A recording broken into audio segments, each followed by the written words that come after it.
அழகே அழகுல தங்கராஜ் ராஜா கிட்ட சொல்லி ராஜாவோட தங்கச்சியை பொண்ணு பார்க்க வந்திருக்காங்க இல்லையா, மாப்பிள்ளைய எனக்கு வீடியோ காலில் காட்டு ராஜா, நான் யாருன்னு பார்த்துக்கிறேன். வேப்பம்பட்டுன்னு தானே சொன்னேன், நம்மளுக்கு தெரிஞ்ச பையனாக இருந்துச்சுன்னா ஒரு வேளை, அதுவும் இல்லாமல் நல்ல இடமா என்ன ஏதுன்னு நானும் ஒரு எட்டு விசாரிச்சுக்கிறேன் அப்படின்னு சொல்கிறாரு தங்கராஜ். ராஜா உடனே சரிங்கண்ணே இருங்க நான் வீடியோ கால் வரேன் அப்படின்னு சொல்கிறாரு. அதுக்கு தங்கராஜ், டேய் வீடியோ காலில் அவங்கள நான் பார்க்குறேன்னு அவங்களுக்கு தெரியக்கூடாது புரியுதா அப்படின்னு சொல்கிறாரு. அதுக்கு ராஜா சரிண்ணே அப்படின்னு சொல்லிட்டு வீடியோ காலில் கொண்டு போய் வீடியோ கால் பண்ணி காட்டுறாரு. டேய் ஓ மூஞ்சி நான் எத்தனை தடவை பார்த்துட்டேன், அதனால் அவங்கள காட்டுடா அப்படின்னு சொல்கிறாரு தங்கராஜ். உடனே ராஜாவும் கேமராவை திருப்பி காட்டுறாரு. ஃபஸ்ட்டு மாப்பிள்ளையை காட்டுறாரு. மாப்பிள்ளை கார்த்தியை பார்த்த உடனே தங்கராஜுக்கு ஷாக் ஆயிடுது. இவனா அப்படின்னு நினச்சி பார்க்குறாரு. பார்த்துட்டு ராஜா அடுத்தடுத்து இதான மாப்பிள்ளை அப்படின்னு சொல்லிட்டு அடுத்து கேமராவை மலர் பக்கம் திருப்புறாரு. மலரையும் குழந்தையும் காட்டி இவங்க மாப்பிள்ளையோட அக்காவாமான அக்காவை கல்யாணம் பண்ணி கொடுத்துட்டாங்களாம், அது அவங்களுக்கு இருக்க ஒரே குழந்தையாம் அப்படின்னு சொல்லிட்டு மலரையும் காட்டுறாங்க. மலரை காட்டினதுக்கப்புறம் அவங்க அம்மாவையும் காட்டுறாங்க.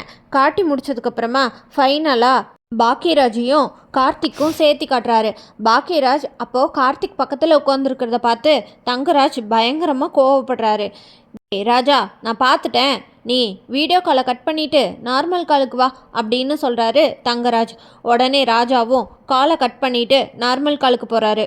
என்னென்ன மாப்பிள்ளையை பார்த்தீங்களா, மாப்பிள்ளை நல்லா இருக்காருல்ல அப்படின்னு சொல்கிறாரு ராஜா. அதுக்கு தங்கராஜ், நீ என்கிட்ட எத்தனை வருஷமாக வேலை செய்கிற அப்படின்னு கேட்குறாரு. 3 வருஷமான அப்படின்னு சொல்கிறாரு. அதுக்கு உடனே உனக்கு என் சொந்தக்காரங்க பழக்க வழக்கத்திற்கவங்களையெல்லாம் தெரியுமா தெரியாதா அப்படின்னு கேட்குறாரு தங்கராஜ்.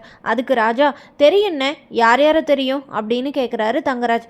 அது மாப்பிள்ளை பக்கத்தில் ஒருத்தன் உட்காந்துருக்கான்ல, அவன் ரேவதியோட அண்ணன்டா, அதுவே உனக்கு தெரியலையா அப்படின்றாரு. அதுக்கு ராஜா, ஆமாண்ணே எனக்கு எங்கேயோ பார்த்த மாதிரியே இருந்தது, அதான் நான் பார்த்துட்டே இருந்தேன், அதுக்குள்ளே நீங்கள் ஃபோன் பண்ணி காட்ட சொன்னீங்களா, அதை காட்டிட்டு வந்தோன்னே நீங்களே சொல்லிட்டீங்க அப்படின்னு சொல்கிறாரு. அப்போது நீங்களும் நாங்களும் சொந்தக்காரங்களாக போகிறோமாண்ணே அப்படின்னு சொல்கிறாரு ராஜா. உடனே தங்கராஜ், டேய் அங்கே எந்த வாக்குறுதியும் கொடுக்காதீங்க சரியா, இன்னும் எதுவும் பேசலையில்ல அப்படின்னு சொல்கிறாரு. இல்லைண்ணே நல்ல குடும்பமாக இருக்குன்னு அப்பாவும் அம்மாவும் பேசிகிட்டு இருக்காங்க அப்படின்னு சொல்கிறாரு. டேய் நான் உங்கள் நல்லதுக்கு தான் சொல்கிறேன், பொறுமையாயிரு, எதா இருந்தாலும் அப்புறம் சொல்லிக்கலாம் அப்படின்னு சொல்கிறாரு. ஏண்ணே அப்படின்னு சொல்கிறாரு. டேய் நான் சொல்கிறத மட்டும் நீ செய், உன் தங்கச்சி வாழ்க்கை நல்லா இருக்கணுமா இல்லையா, பார்த்து விசாரிங்கன்னு சொன்னால் அதெல்லாம் ஒன்றும் பண்ணுறதில்ல, அதை விட்டுட்டு நம்ம சொல்கிறதையும் கேட்காம நம்மளையவே திருப்பி கேள்வி கேளுங்க அப்படின்னு சொல்கிறாரு தங்கராஜ்.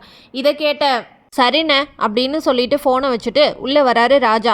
பொண்ணோட அப்பாவும் மலரோட அம்மாவும் பேசிட்டு நல்ல நாள் பார்த்து எந்த நாள் நம்மளுக்கு தோது வருதோ அந்த அன்னைக்கு நிச்சயதார்த்தத்தை வச்சுக்கலாம் அப்படின்னு பேசிகிட்டு இருக்காங்க. பொண்ணுக்கு மாப்பிள்ளையே ரொம்ப பிடிச்சிருக்கு போல, மாப்பிள்ளைக்கும் பொண்ணை பிடிச்சிருக்கு அப்படின்னு சொல்கிறாங்க. அந்த நேரத்தில் ராஜா அவங்க அப்பாவை கூப்பிட்டு, அப்பா நம்ம கொஞ்சம் கலந்து பேசிட்டு அப்புறமா முடிவை சொல்லிக்கலாம்ப்பா அப்படின்னு சொல்கிறாரு ராஜா. அவங்க அப்பாவும் ஏப்பா அப்படின்னு கேட்குறாரு ராஜா கிட்ட. இல்லைப்பா நான் சொல்கிறேன் அப்படின்னு சொல்கிறாரு. உடனே அவங்க அப்பாவும் சரிங்க நாங்கள் வீட்டில் பையன்கிட்ட எல்லாத்துட்டையும் கலந்து பேசிட்டு முடிவு சொல்கிறோம் அப்படின்னு சொல்கிறாங்க. மலருக்கு அவங்க அம்மாவுக்கு பாக்கியராஜுக்கு எல்லாத்துக்குமே ரொம்ப என்னடா இது, நல்லபடியாக எல்லாமே இவ்வளோ நேரம் நல்லா தான் பேசிகிட்டு இருந்தோம், பொண்ணோட அண்ணன் வந்தோடனே கலந்து பேசிட்டு சொல்கிறேன்னு சொல்கிறாங்க அப்படின்னு ஒரே குழப்பமாயிருது. பொண்ணோட அண்ணன் தங்கராஜ் பேச்சு கேட்டு தான் இப்படி ஒரு 2 கட்டமான முடிவை சொல்கிறாருன்னு தெரிஞ்சதுன்னா மலர் சும்மா இருப்பாங்களா அப்படின்னு தெரிஞ்சுக்க நம்ம சேனலை மறக்காமல் லைக், ஷேர் அண்ட் சப்ஸ்கிரைப் பண்ணிக்கோங்க.